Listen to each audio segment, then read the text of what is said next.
आप यहाँ कह रही हैं कि ये कैसे हो कि कुछ लोग ये बोलते हैं हमने तो ठीक से करा दिया, फिर हमारे यहाँ पितृदोष कैसे आया। अब मैं आज आपको एक बहुत अच्छी बात बताता हूँ। ठीक से कराना अपनी नज़र में और विधि से कराना दोनों में अंतर है। ठीक से कराना और विधि से कराना दोनों में अंतर, जैसे शुचित और शुद्धता। जैसे आपने व्यूअर को बताया कि हमें वो टैक्स पे करना है, तो सही बात यह है कि चाहे कुछ मिला हो या ना मिला हो, शरीर तो उनका दिया हुआ है। देख रहे हैं, मेले देख रहे हैं, सब कुछ देख रहे हैं। लेकिन दूसरी बात जो आप यहाँ कह रही हैं कि ये कैसे हो कि कुछ लोग ये बोलते हैं हमने तो ठीक से करा दिया, फिर हमारे यहाँ पितृदोष कैसे आया। अब मैं आज आपको एक बहुत अच्छी बात बताता हूँ। ठीक से कराना अपनी नज़र में और विधि से कराना दोनों में अंतर है। ठीक से कराना और विधि से कराना दोनों में अंतर, जैसे शुचित और शुद्धता। शुद्धता दिख रहा है नीट एंड क्लीन, चलो ठीक है, लेकिन शुचित है कि नहीं पता पड़ा, मैट के अंदर तो बहुत जम्स है। ये अंतर है। अब हम थोड़ा सा प्रोसीजर पे चलते हैं। हमारे यहाँ जो पितृदोष आता है, हम जब श्राद्ध करते हैं तो 3 पिंड तैयार करते हैं। पुत्र अपने पिता का करेगा जो नहीं रहा है, पिता के पिता का करेगा, और पिता के पिता का पिता का। 3 पिंड दान होते हैं हमारे यहाँ जब भी श्राद्ध होता है, 3 पिंड तैयार होते हैं। तो 3 पीढ़ियां होती हैं। अब 5 मिनट के लिए विचार करके देखिए कि कोई पिता है, उसके 3 बेटे हैं, ठीक है। उन 3 बेटों की फैमिली तैयार होती है। अब सपोज करो उनके भी 4-5 बेटे हो गए, तो पिता के 3 बेटे, 3 बेटे से मान लीजिए 9 बेटे। एक मैं सिस्टम बनाने की कोशिश कर रहा हूँ। अब फैमिली कितनी हो गई? यहाँ अगर देखा जाए वो एक थी, 1 से 3 फैमिली और बढ़ी तो 3 हो गई। 3 के बाद फिर फैमिली कितनी हुई? 9 शुरू हुई। तो जो जेनोलॉजी है, जो ये पूरा ट्री है, इस ट्री में जो दोष जाता है हमारे यहाँ, वो जाता है 5वीं और 6वीं पीढ़ी तक। सूतक पातक आदि लगते हैं ना, पूछते हैं हमारे यहाँ सूतक लगा है, फला फला बाबा के यहाँ लगा है, कब तक मानेंगे? हाँ। तो मैक्सिमम 5th और 6th तक, मतलब 4 तक भी अगर आपको वो करना, अवॉइड करना, तो 4 तक तो आपको रुकना पड़ेगा। सूतक पातक की मेमोरी बहुत ज़बरदस्त है। अब बात ये आती है कि आपने कहा उन्होंने अच्छे से करा दिया, उन्होंने अच्छे से करा दिया, लेकिन आपके जो ऊपर तक की जनरेशन है, इस पूरे जेनोलॉजी में कहीं कोई भी गड़बड़ है, उसका परिणाम आपके पास आएगा। वो कौन होगा जिसके पास पितृदोष आएगा? वो कौन है? घर में 5 लोग हैं, हाँ। 5 लोगों को नहीं आएगा। लेकिन हाँ, अगर जब तक घर के अंदर 4 लोग ठीक हैं, एक व्यक्ति गड़बड़ है, तो उस एक व्यक्ति की वजह से 1 अनार 100 बीमार, हाँ। वो ठीक है, घर में है तो रहेगा।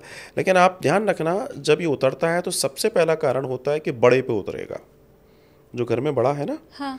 उसके ऊपर। अच्छा, बड़े के ऊपर क्यों आता है? इसके पीछे रीज़न है।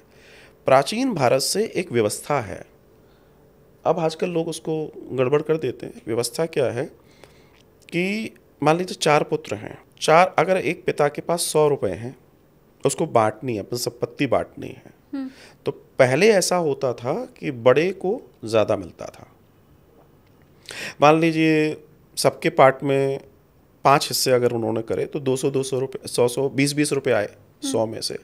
लेकिन इनको 18-18 करके, या इनको 15-15 करके, या इनको 17-17 करके देगा वो 4 को, उसका रेस्ट अमाउंट बढ़ा देगा बड़े को।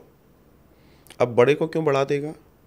क्योंकि उसके बाद वो सारे जो कर्मकांड हैं, जो क्रियाकर्म हैं, जो रिचुअल्स हैं, वो निभाने का दायित्व होता है बड़े का, जो घर में बड़ा पुत्र है।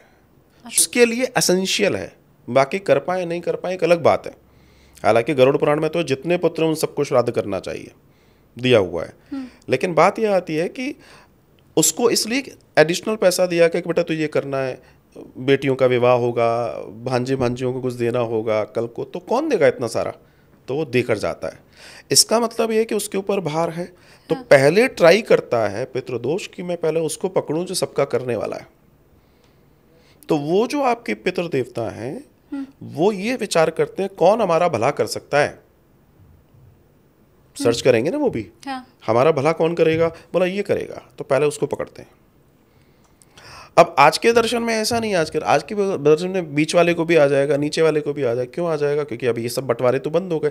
अब वो क्या देखते हैं? अब वो देखते हैं सॉफ्ट हार्टेड व्यक्ति कौन है, भावनाएं किसकी वो हैं, कौन इमोशनल है, कौन सबके लिए सोच रहा है, कौन सबके लिए करने वाला है। तो पितृ उसी को पकड़ते हैं, भैया तू हमारा कल्याण कर दे। अब वो बेचारा तो सीधा साधा है, लेकिन हकीकत ये उसके पास हो सकता है तो पैसा भी ना हो, लेकिन पितरों की अपेक्षा उसी परिवार उसी व्यक्ति से होगी जो सबका करने वाला होगा, और वो उसको तब तक परेशान करेंगे जब तक वो कर नहीं देगा। हालांकि कई कई लोग मुझसे पूछते हैं कि गुरुजी एक बात बताइए, हम तो इतने बढ़िया हैं, हमारे दूसरे भाई बहन हैं, वो तो ऐसा कुछ करते भी नहीं है, ना मानते हैं ना कुछ करते, वो तो बहुत बढ़िया जी रहे हैं। वो उनका अपना प्रारब्ध है, ये आपका प्रारब्ध है, सब अपने अपने प्रारब्ध को जीते। नहीं, गलती उसकी नहीं। आप ध्यान रखिएगा, मेरे साथ जो भी घट रहा है मेरे प्रारब्ध से घट रहा है।